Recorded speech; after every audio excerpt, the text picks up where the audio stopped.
السلام علیکم ورحمۃ اللہ وبرکاتہ۔ ای لرننگ ٹیچنگ پیش کرتے ہیں سبق نمبر 4، پانی کا پیسہ پانی میں۔ تو آج ہم اس سبق کی بلند خوانی کریں گے۔ جماعت ہے چارم اور مضمون ہے اردو۔ چلیے شروع کرتے ہیں آج کی بلند خوانی۔ سبق نمبر 4، پانی کا پیسہ پانی میں۔ کسی گاؤں میں ایک گوالا رہتا تھا۔ اس کے پاس 3-4 بھینسیں تھی۔ وہ روزانہ ان کا دودھ بیچ کر اپنا اور اپنے بال بچوں کا پیٹ پالتا تھا۔ گوالے کو دودھ بیچنے کے لیے ہر روز شہر جانا پڑتا تھا۔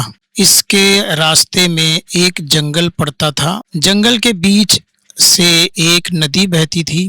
گوالے کی ایک عادت تھی، شہر سے واپسی پر وہ اس ندی کے کنارے رک جاتا، ندی میں ہاتھ منہ دھوتا اور کنارے بیٹھ کر اس روز کی کمائی ہوئی رقم گن لیتا تھا۔ ایک دن وہ دودھ بیچنے کے لیے شہر کے بازار جا رہا تھا۔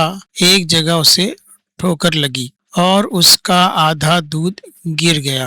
گوالا بہت پریشان ہوا۔ وہ سوچ میں آ گیا کہ یہ نقصان کیسے پورا ہوگا۔ اس نے ادھر ادھر دیکھا، دور دور تک کوئی دکھائی نہ دیا۔ تب اسے ایک آسان حل سجائی دیا۔ جتنا دودھ گرا تھا اس نے چپکے سے اتنا ہی پانی دودھ میں ملا دیا۔ لوگ روزانہ ہی اس سے دودھ لیتے تھے، اس پر بھروسہ کرتے تھے، اس لیے اس کا سارا دودھ بک گیا۔ گوالا خوشی خوشی گھر کی طرف روانہ ہوا۔ ندی میں ہاتھ منہ دھونے کے بعد وہ کنارے بیٹھ گیا اور روپیوں کی تھیلی زمین پر الٹ دی۔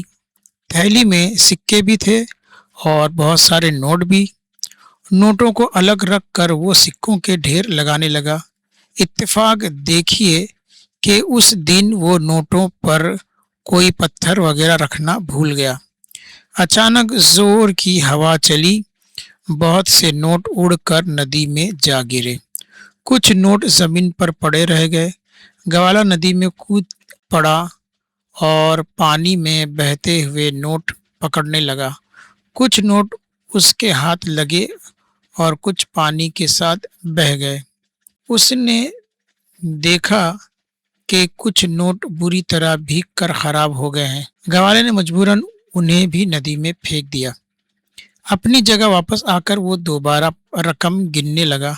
رقم گن کر وہ پریشان ہو گیا، کیونکہ اس کے ہاتھ میں روزانہ کے مقابلے میں آدھی رقم تھی۔ اسے حیرت ہوئی کہ صرف دودھ کی رقم اس کے پاس رہ گئی تھی۔ دودھ میں پانی ملانے سے جو رقم حاصل ہوئی تھی وہ ندی میں بہہ گئی تھی۔ گوالے کے منہ سے بے اختیار نکلا، پانی کا پیسہ پانی میں، محنت کا پیسہ جیب میں۔ اور اس ویڈیو کو زیادہ سے زیادہ فارورڈ کریں اور ویڈیو کو آپ بار بار دیکھتے رہیں تاکہ آپ اس کو دیکھ کر اردو پڑھنا سیکھ جائیں۔ ملتے ہیں اگلے ویڈیو میں، تب تک کے لیے اللہ حافظ۔